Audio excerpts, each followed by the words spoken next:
The night was thick with shadows, and the moon hid behind clouds as if it too was afraid of what the night might bring. The flickering lights from the oil lamps in the village huts created long, dancing shadows, adding to the eeriness of the evening. I sat with my friends Danso, Kofi, and Emo in Danso's father's house. Our mothers had just bought a sparkling white khaki cloth for our art class, where we would be making tie and dye the following week. We had admired the cloth all evening, feeling the smooth texture and imagining the colorful patterns we would create. But as the night grew darker, Danso's mischievous grin broke the peaceful moment. My name is Soa. Please subscribe to my channel to enjoy captivating stories about me and the beauty of Africa. Do you remember that old woman who chased us off her farm last month? Danso asked, his eyes gleaming with a mix of excitement and revenge. We all remembered. The old woman, with her hunchback and piercing eyes, had caught us plucking oranges from her trees and had not only chased us away with a stick but had also reported us to our parents. The scolding we received still stung. What about her? Kofi asked, curious yet cautious. Let's pay her a visit, Danso suggested, his grin widening. At midnight. Wearing our white khaki cloth. We'll give her a fright she'll never forget. The idea was absurd, yet thrilling. The thought of sneaking out at midnight, donning our white khaki cloth like ghostly apparitions, and scaring the old woman who had caused us so much trouble was tempting. We all knew the risks, the wrath of our parents if we were caught, the dangers of the forest at night, and the unknown terrors that lurked in the darkness. But the excitement was too great to resist.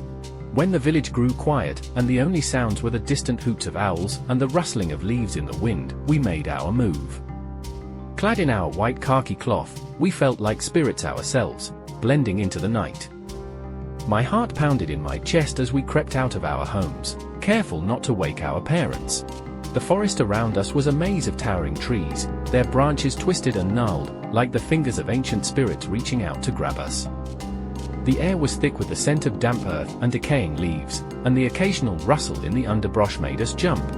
As we made our way through the forest, the path to the old woman's hut seemed longer and more treacherous than ever before. Every sound made us freeze, our hearts racing with fear. The crickets screeching, which usually filled the night with life, now seemed ominous, as if they were warning us to turn back. But we pressed on, our determination to carry out our prank stronger than our fear. Then, just as we reached the edge of the old woman's farm, we heard it. A low, rhythmic chanting. We stopped in our tracks, holding our breath. The sound grew louder, and through the trees, we saw them, 4 men, their bodies painted in strange patterns, carrying large fetish objects tied with red and white strips of cloth. Their faces were hidden behind masks made of leaves and feathers, and in their mouths were twigs and leaves, giving them a menacing appearance.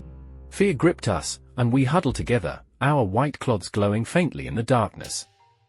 The men's chanting grew louder as they walked towards us, their eyes fixed on the path ahead. For a moment, we were paralyzed, unsure whether to run or stay hidden. But then, one of the men caught sight of us, 4 small figures draped in white, standing in the shadows. His eyes widened in terror, and he let out a blood-curdling scream. Ghosts! Ghosts, he yelled, dropping the fetish object he was carrying. The others turned, saw us, and panic spread through them like wildfire.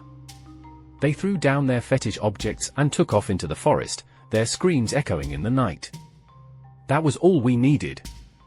In a flash, we turned and ran in the opposite direction, our white cloths billowing behind us like the wings of frightened birds. My heart pounded so loudly in my chest that I could barely hear anything else. We ran without looking back, our feet barely touching the ground as we fled through the trees. The night seemed to close in around us, the shadows growing darker, and the forest more menacing. We were locked between giggling, laughter, and fear as we remember the men's flight of life. We kept running until we saw the faint glow of lanterns in the distance, the road that led to St. Monica's church. Relief washed over me, thinking that the worst was behind us. But as we neared the churchyard, we encountered another group, women returning from an all-night vigil. They were walking slowly, talking in hushed tones, when they suddenly caught sight of us, 4 little figures draped in white, moving silently through the night. Before we continue, please click the subscribe button on this Adventures of Soa. Have you done that? Okay, let's continue.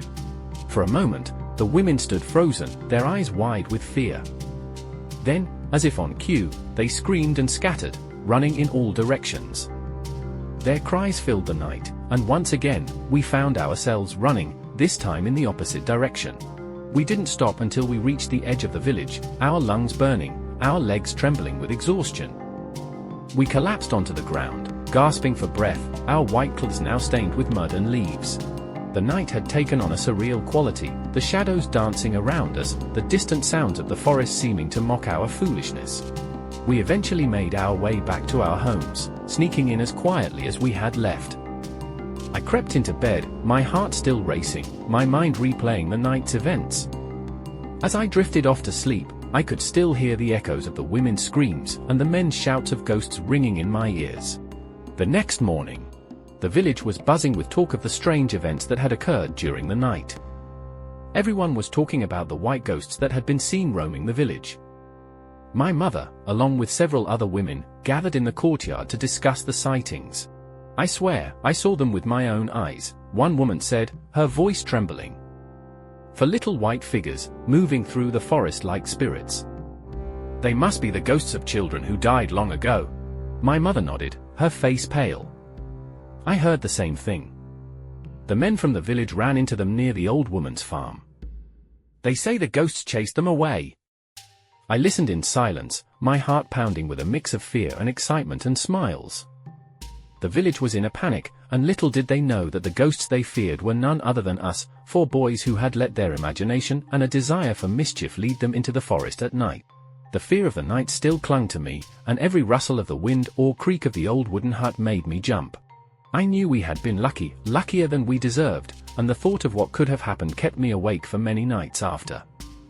The white khaki cloth, once a symbol of our excitement for the upcoming art class, now lay crumpled and stained in the corner of my room, a reminder of the night we became ghosts.